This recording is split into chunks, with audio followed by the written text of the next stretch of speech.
In this tutorial, I will be showing you the basic components of iMovie, including how to create your project and a few of the buttons and features that are available in iMovie. Now, to start a new project, we could go up here to File, New Project, and we're given a set of project themes as well as some trailers for your inspiration. I typically pick no theme to my project. Definitely want to give my project a name. I'm going to call it Mockumentary. And I want to give it an aspect ratio. Now this is pretty important, especially when it comes to what types of videos you are importing into your iMovie project.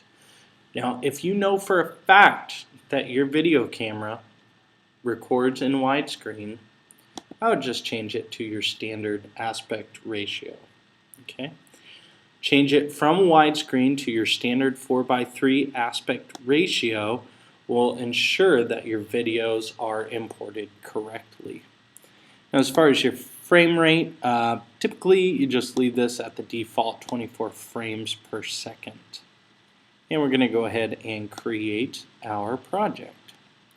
So now you'll see up here it says Project Mockumentary, and we have our work area here. This is where our videos will be going. This is where we'll be doing most of the editing in the program. And this is our library of clips that we could then click and drag into this area. Now you'll notice that there are a few buttons around here you may not or may be familiar with. For example, this button will show project clips as a single or multiple rows. And you can see by clicking that, it'll toggle the view. Now if you're uncertain what a button is, you can hover over the button for a couple of seconds and it will give you a tooltip that'll tell you what the button is for. So this button shows and hides audio waveforms. We don't have any clips in our project yet, so we can't see any waveforms. You have lots of other buttons here that you can feel free to explore. Some of these may be useful, some of them may not. For example, record a voiceover allows you to record a voiceover on a clip, and you'll notice that the volume changes here as I talk.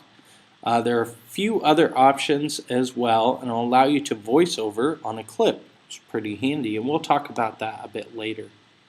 You can crop images, rotate them, or the Ken Burns effect, which is good or bad depending on what kind of visual that you're trying to achieve.